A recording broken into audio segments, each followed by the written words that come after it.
1, 2. This time on Roadkill, we're rescuing the 56 Ford F100 truck that hasn't run in 40 plus years, and we're shooting it out with mini bikes.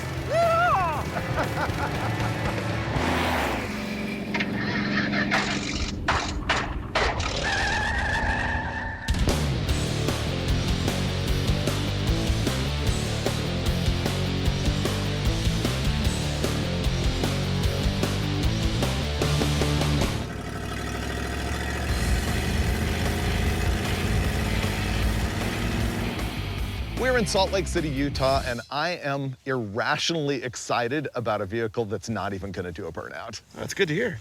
Yeah. Ready for the setup? Yes. I bought a 1956 Ford F100. It's a Y block, so at least it's a V8. I don't know if it's a 272 or a 292. It's a manual trans. I don't even know if it's 3-speed or a 4-speed. And it's been sitting in this garage since roughly 1982 without running.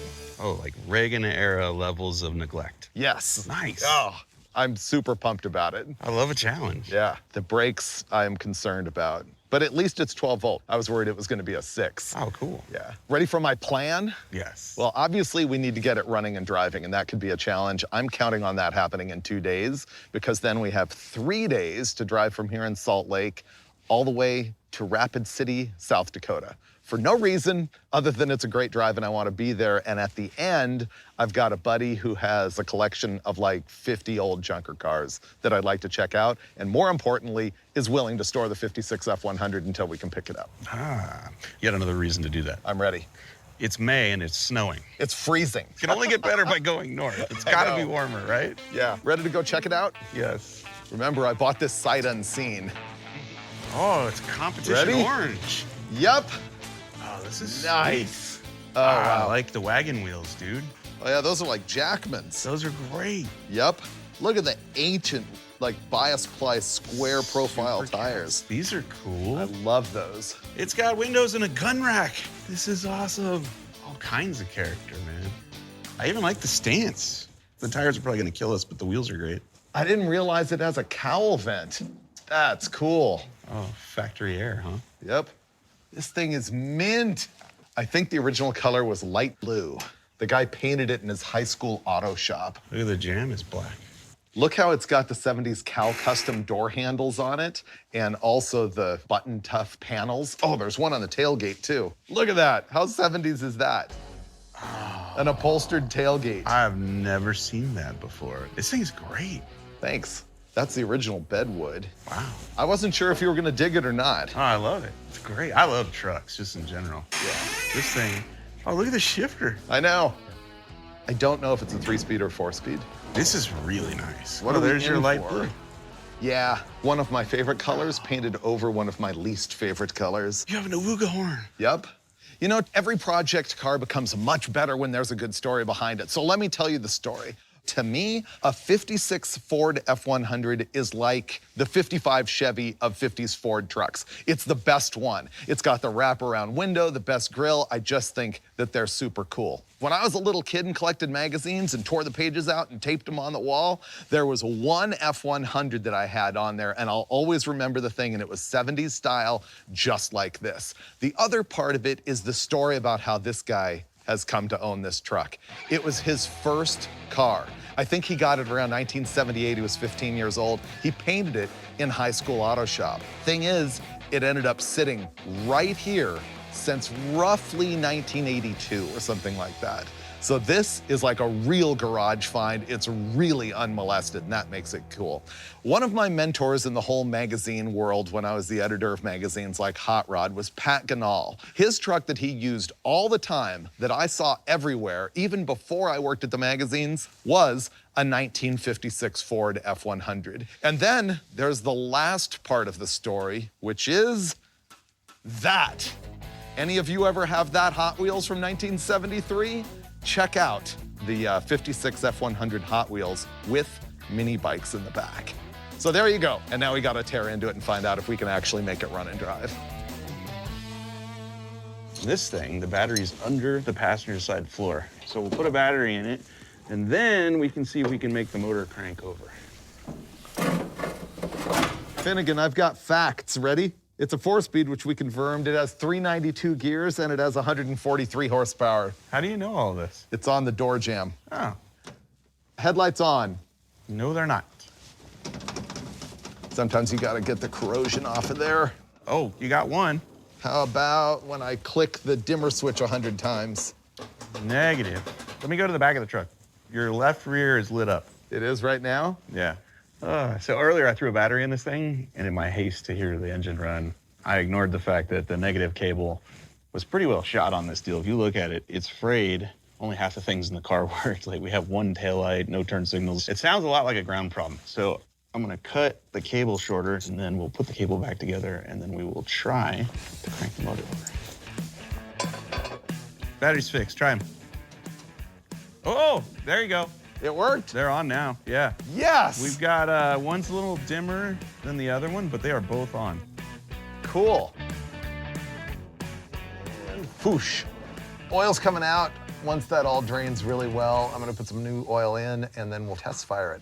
I think it's gonna run. So this is a oil bath air cleaner that thankfully has no oil actually in it. I have no idea how that thing works. Oh, really? Air comes in here. This shape forces it down. Okay. And then there's oil in there. And then the air has to change directions to come up in the carburetor. And so dust is like a heavier particle. Oh, trapped in the oil. And so the momentum of the dust continues it down into the oil where it gets caught. But then the clean air goes up into the carburetor. What happens when you like jump the truck and it lands real hard and the oil comes up? That's the problem. Oh. Yeah. Horn works. Here's what we know right now. First of all, this is a 272 cubic inch Y block, not a 292. We also know that the seller and a neighbor pulled the plugs out of it and put oil in all the cylinders and actually turned it over before we even got here. And so the engine rotates, it's not seized. You want to crank it a little bit first, then I'll starting fluid it? Okay. Let's see if the cranking works. Wow. Oh. It runs. It's gonna run. It wants to go. Yep.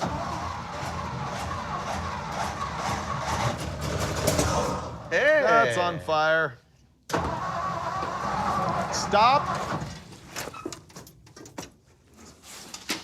Man, that's a good fire. Well, you won't be cold anymore. Don't worry, it's only North Face. Man, that does not want to go out. Where's the fire extinguisher? Oh, I know what. The oil in there is burning off.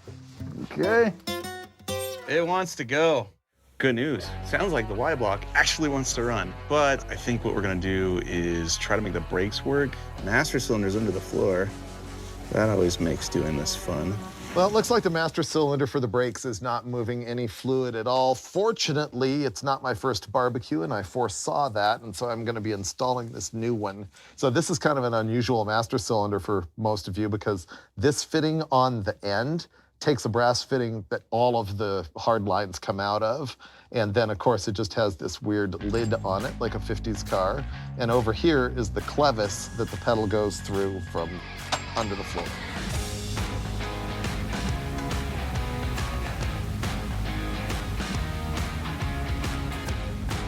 All right, master cylinder is so installed that Finnegan is pouring fluid into it.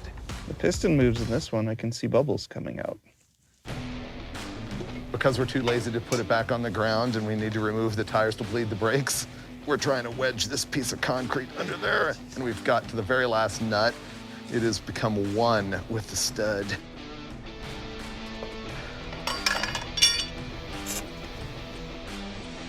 There we go, finally. So after Freiburger replaced the master cylinder, we decided, well, if the master cylinder was junk, the wheel cylinders are probably gonna blow out on this thing the first time we go around the block. And because it's four-wheel drum brakes and the master cylinder only has a single reservoir, if you blow out one, the whole system goes flat, then you have no brakes. We decided we're going to replace all four wheel cylinders in these drum brakes.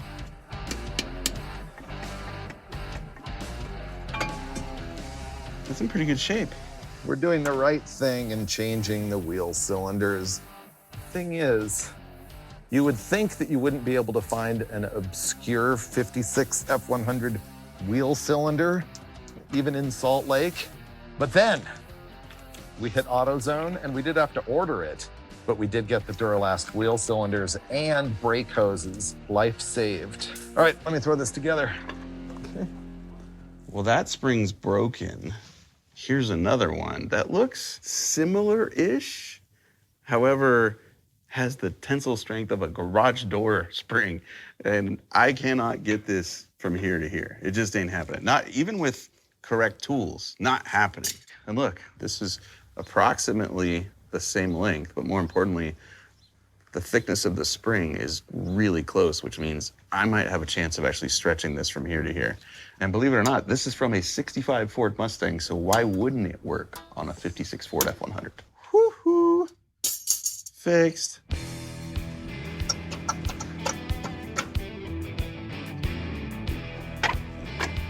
We got problems. It's got the stupid spring on it, and the spring is pushed up against the nut. Yeah. So when you turn the nut, it's trying to turn the spring and the line. Is it already broken or twisted? No, it's trying to twist. I'm really good at loosening those. All right, I'll leave it for you.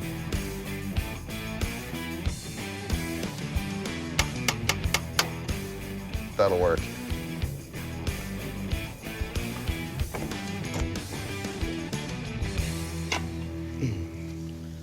Ooh, that's rusty. This is a different diameter of these back ones. I guess we use them anyway.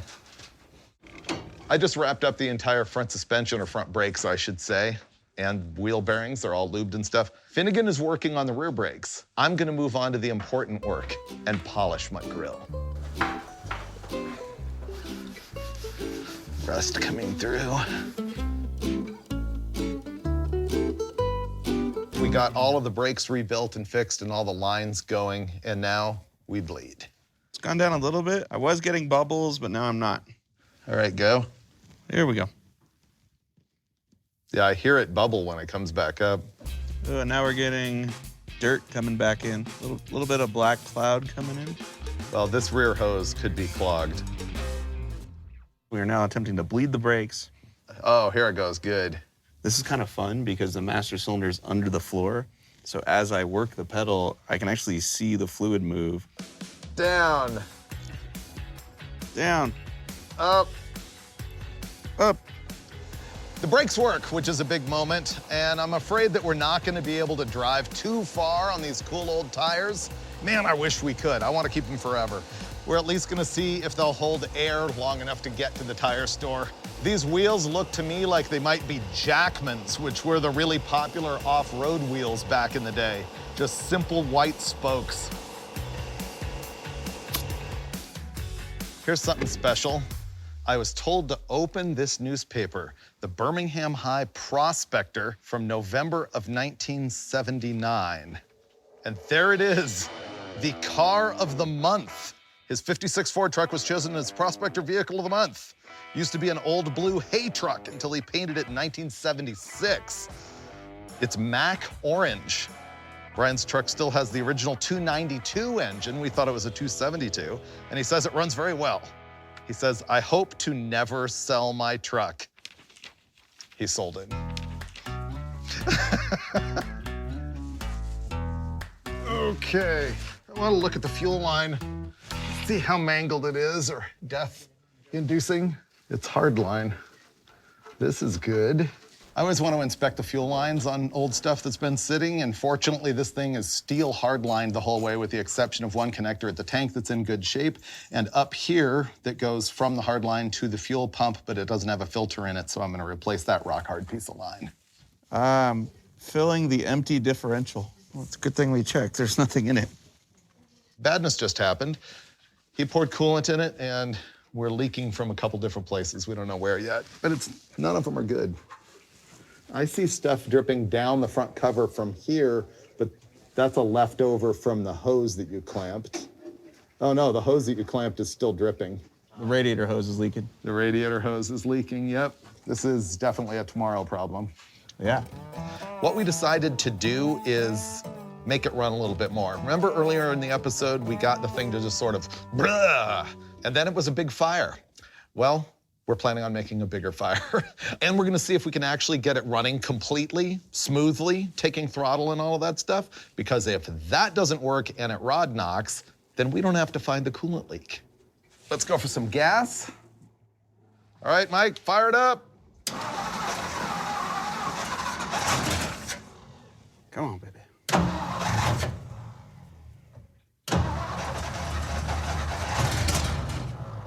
Oh. Even if the carburetor is a mess, it should run better than that on that much gasoline.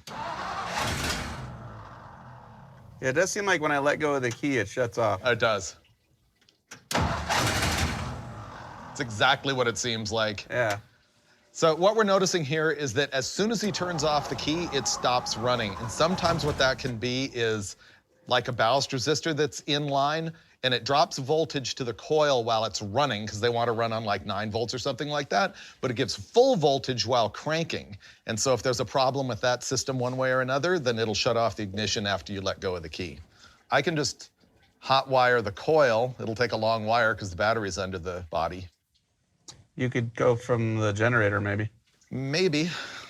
Next attempt, I'm gonna gas it, and then I'm going to just manually jump to the positive side of the coil so that it has ignition all the time, and we'll see if that lets it run longer. Go for it. Okay. Nope. As soon as I let go, it shut off. Yeah. Okay, so this isn't it. Let me choke it a little bit. Try it. Okay, here we go.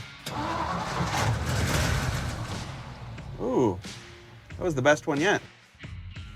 Ah, there's no power here. How is that possible? What about when I turn the ignition on? No. How is there no power to that side of the starter relay? What is going on?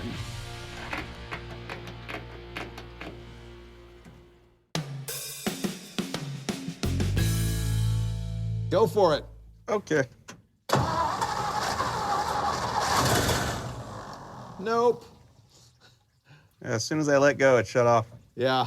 Seems like it starts to run, and as soon as he lets go of the key, it stops. In a points ignition system, there's typically a ballast resistor that cuts voltage to the coil so it doesn't overheat when it's running, but it's bypassed when cranking in order to have full voltage and the hottest spark to get the thing running when it's cold.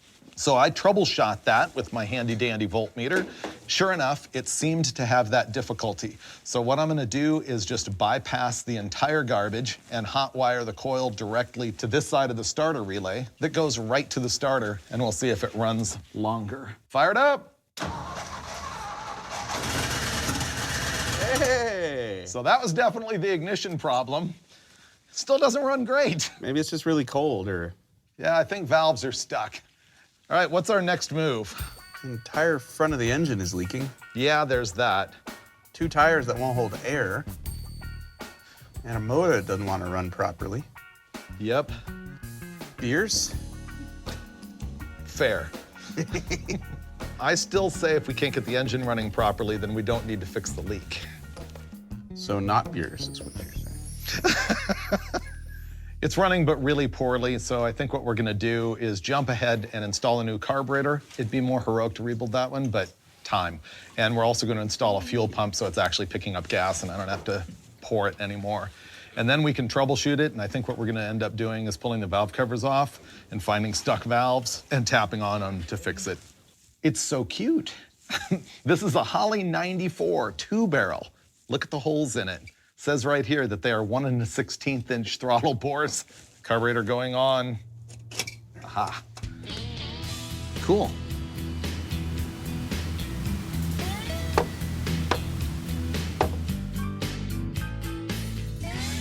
Whoa. Any badness? Oh, there's no oil up here. That's not shocking. Some of these are not centered over the tip of the valve, and they look like they're resting on the retainer. It is adjustable shaft rockers from the factory.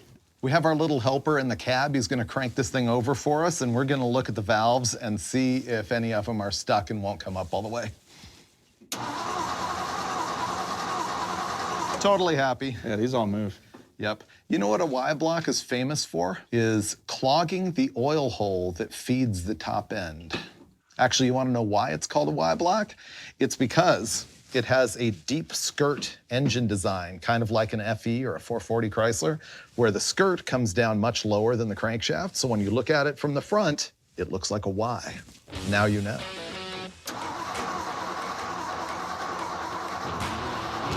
Yeah, that's a problem. We don't have any oil to the top end. We've got both valve covers off and we've spun the engine over. We expected some stuck valves. We didn't get that. They're all moving up and down happily. The bigger problem is we don't have any oil to the top end, so we're gonna have to figure that out. We're trying to make the fuel pump fuel, which means Mike just removed the old one that has the cool glass bottom. We got a new one. It's got fittings in a little bit of a different location, but I think they're gonna be gooder, so we're set. Hit it. Yes, it does. All right, that's enough victory for the night. We're out of here. We haven't really solved the problem with oil at the top end, but we want to get it running, assuming that that will actually pump it. Next step in making it run for real is spark plugs. So I've removed what I believe to be the #1 wire from the distributor. I'm gonna put one probe in the end of it, and then I've got the other probe at the other end that attached to the spark plug.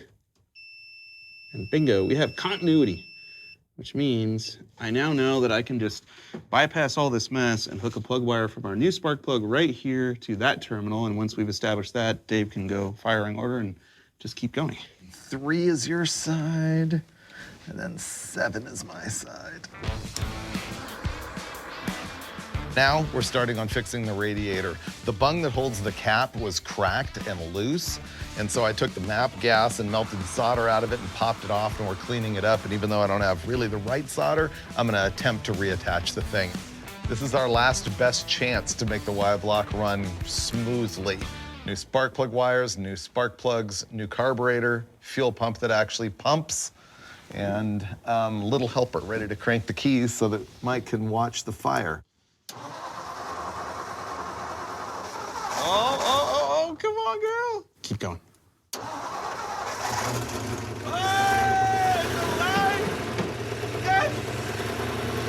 Wow. Wow. And you know what? It's not leaking anymore. You know why? It already leaked everything out. Whoa! I did not think that was gonna happen. I thought it was gonna run, but really badly. All the stuff in the radiator got pulled out and into my eyes. All the good stuff. You know what this means? We are premium parts changers, you know? Yes. We still have a major problem, and that is that the coolant will not stay in the engine. It pours onto the ground. Let's try K-Seal now that it runs. We don't want to mess up these people's driveways, so our plan is to roll the thing out while dragging this tarp with us to make sure it's not dripping, and K-seal it to see if that fixes the huge leak. We got the valve covers off because this thing isn't getting oil to the rocker arms, and so we're going to be eyeballing that to see if that problem will self-solve as the thing runs for a moment. Go for it. Here we go. It's going to run.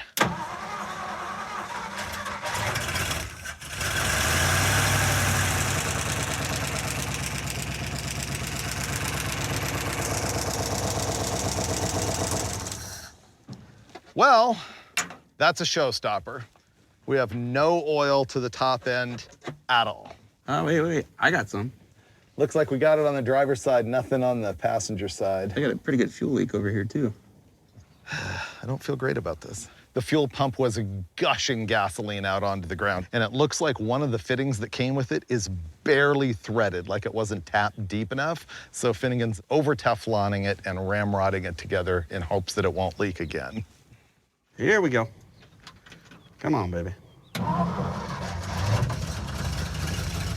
Let me triple check that fuel leak. Fixed. All right. It's starting to deliver oil. Nice. I think this is gonna work, dude. This may actually happen. The oil is starting to feed from the back towards the front on this side, and Mike's side is great. So I think we're actually gonna figure out how to put valve cover gaskets on this pooch.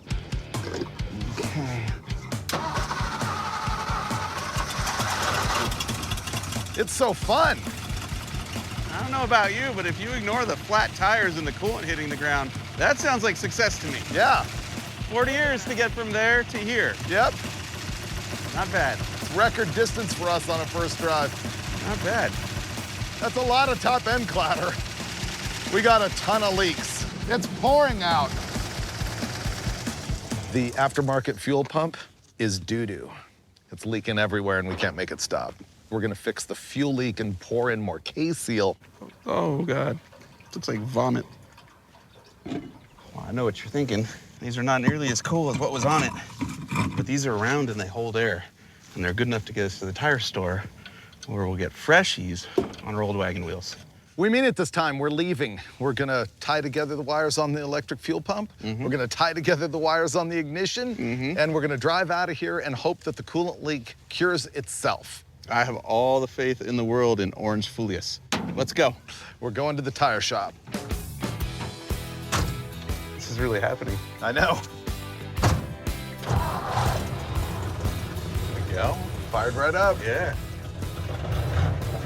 There we go. Ready to find out if the clutch and transgression work? I thought you were gonna go straight to burnout.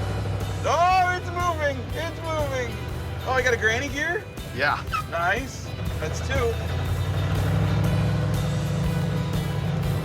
How are the brakes? So far, so good. Whoa. Oh, that put me through the windshield. You're not Nice. careful. Oh, I have to hold on to the gun rack here. All right. It actually sounds great. It does. And I took off in second gear. First gear is pretty much just for towing, I suppose. Dude, the tack works. What? Yeah. Is that third gear? This is third. Whoa. Fourth gear. It's official.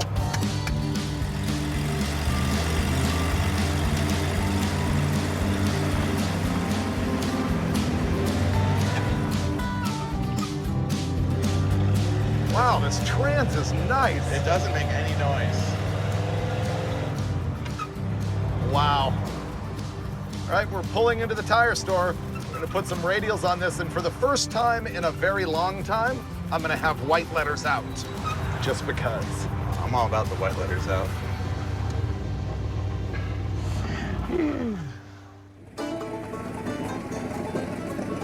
New meats, 235, 60, 15 in the front, 275, 60 in the back. I think the fronts are a little bit too scrawny, but it's got some rubber rake, and I got the raised white letters, 70s style. It looks good. I mean, I miss the old tires, but dude, this is fitting. It really is.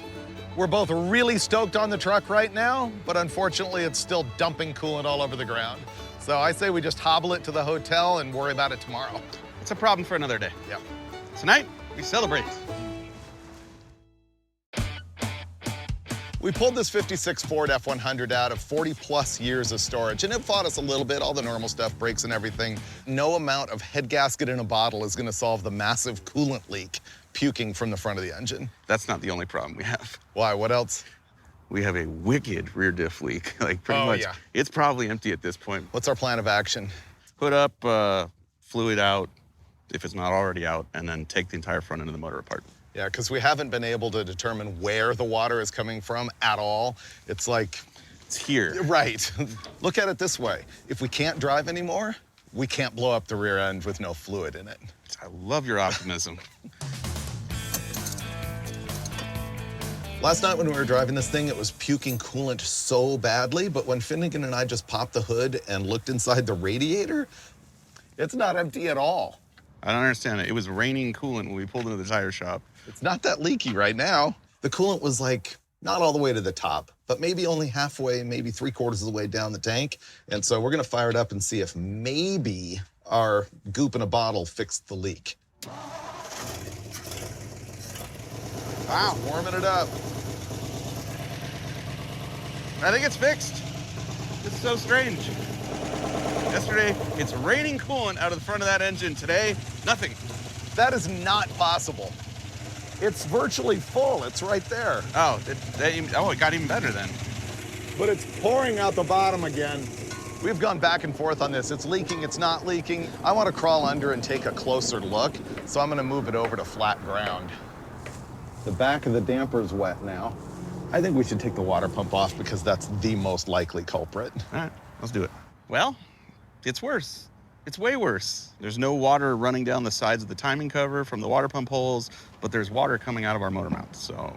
So bottom line, we're gonna go tear it all apart. We have no choice.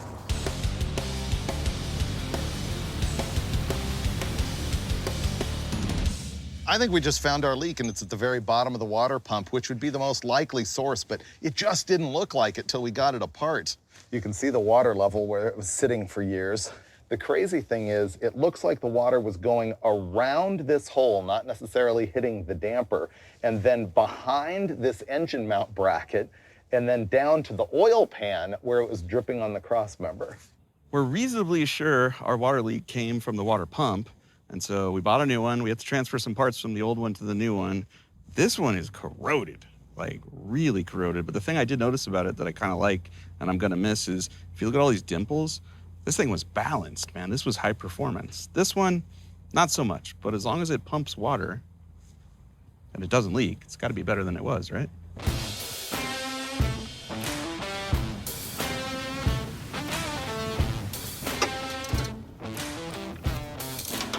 Mike's wrapping up the water pump job, the fan's going on. I'm gonna pour some like solvent stuff, seafoam, into the engine because this thing's got really cruddy oil passages and I'm hoping it'll do something to clear them out.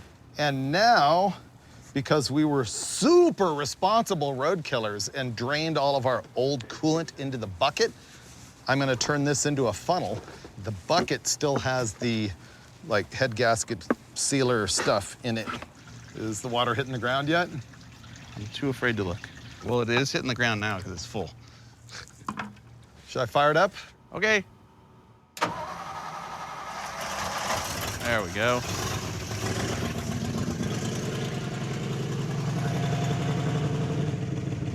Fixed for now. It took like 5 minutes for it to really erupt the last time. Right, but if we leave, we can't see that from inside the cab. Just go. Let's go. It doesn't leak yet. I think that our chances of making it to South Dakota at this point are 0. Not gonna happen. We have one more day on this shoot, so I have a different and perhaps better idea. Oh, Yep, ready? I'm following you.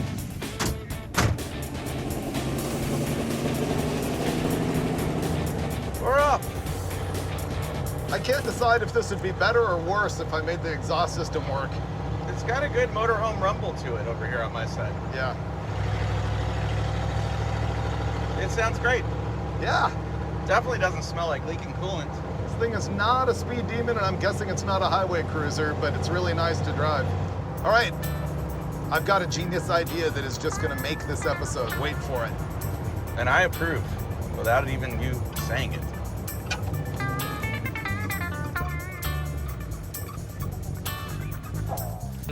I'm not even gonna look. Yes! Yes! Victory! That was great. It doesn't leak, and I gotta tell you, it is really nice driving this thing. I do have a plan. Because South Dakota didn't work out, I had to make it more like the actual Hot Wheels F100, which means mini bikes. We ordered a couple of them, we just gotta put them together. I love this part. Wow, these are bigger and heavier than I thought. Ooh, I have no patience. Yes, these are gonna be so fun. Dude, this is gonna be great. Yep.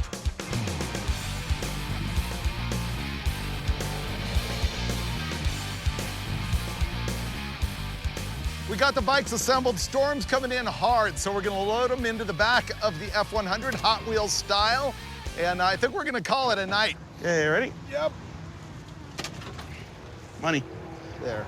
Nailed it.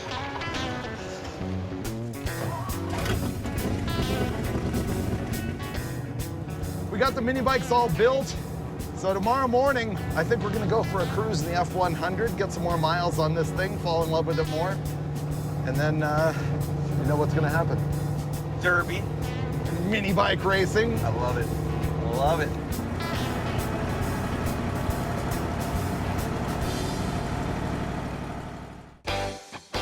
It still blows my mind this thing sat for 40 plus years. Yeah, it makes no sense that it's now running and driving like a brand new truck. Pretty well. I'm impressed. Yeah, Genuinely. me too.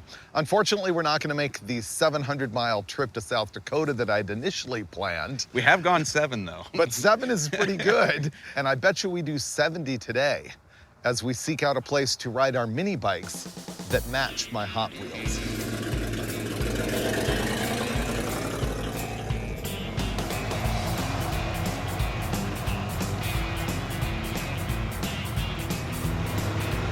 What gear are you in? 4th. Oh, God, I thought you were in 2nd. No. 392's in the back. You're going 53. Okay. This seems like the sweet spot. Yeah, it's about what we got. I think that's just the way it was back in the 50s. People didn't have expectations that a truck would go 70 miles an hour. Yeah. Hey, we're at 3,000 RPM. That should be almost 60. You smell coolant? Yep. Yep. Well, we were on the highway and I started to taste coolant. Ooh, this is both sides. The good news is it doesn't seem to be our previous leak. Yeah. I'm gonna do what you're never supposed to do and remove a hot radiator cap, but it's not that hot. It didn't puke at all. And it has, like, coolant in it.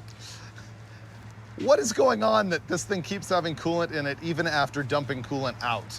I think it's like not circulating through the radiator or something. Like the radiator's just holding coolant and it's not going in the motor. It would have blown up by now. It would have. We just drove 15 miles. I know. Fired up.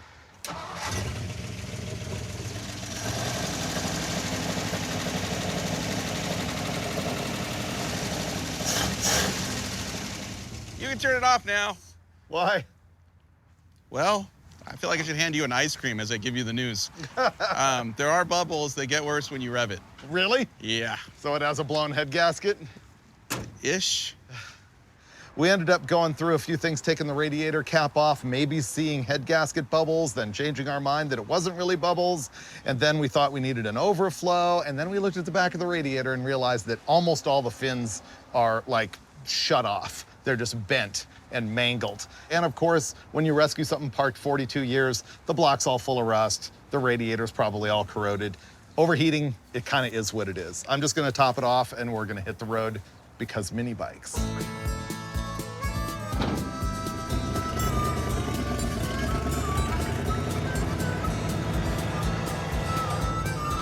Being cold out is probably helping our cause. Yeah.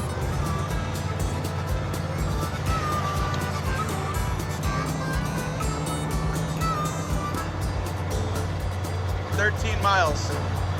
Okay, thanks.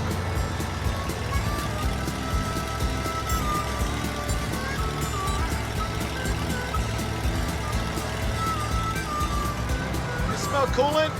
Yep. It's putting a lot of coolant on the window. Yeah, I smell it. Yep. Look at that, dude. It's just the radiator cap. For whatever reason, this thing has a 4-pound radiator cap. It's what it was called for, but that's lame. A 10 or a 15. Yeah, it's not raising the boiling point enough, not enough pressure.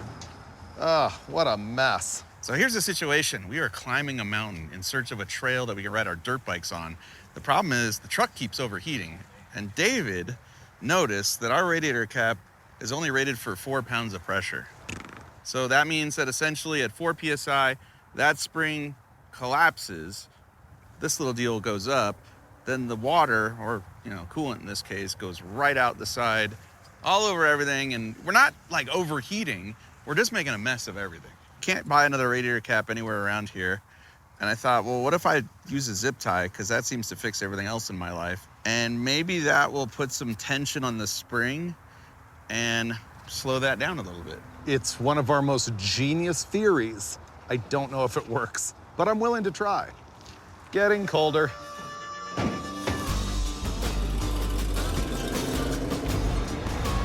right, car. We're invincible. Let's go. I love the zip tie on the radiator cap. It has a chance. Desperation is the mother of invention. That's what I say. I like it.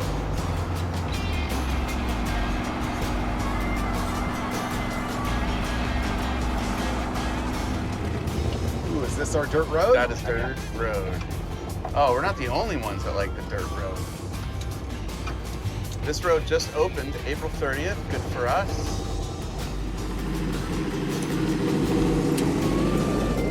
We got mountains, snow, a dirt road, mini bikes in the bed of the truck. Doesn't get any better than this. And we didn't blow it up. Yet. It will live on. We took a truck that hadn't moved in 40 years, climbed a mountain. And we're gonna mini bike. We're gonna ride mini bikes now. Let's see.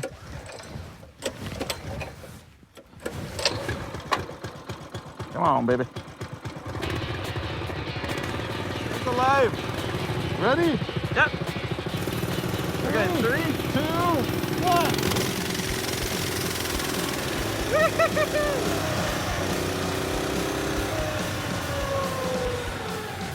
You know, it's been a really good week. We expected to go to South Dakota. It was pretty obvious on day one that wasn't gonna happen. But still, we got this thing running after 40 plus years, drove the thing all around town, overheated a bit on highways with big hills. We're able to come out here into the beautiful wilderness of Utah, mess around on the mini bikes. I'm really digging the thing.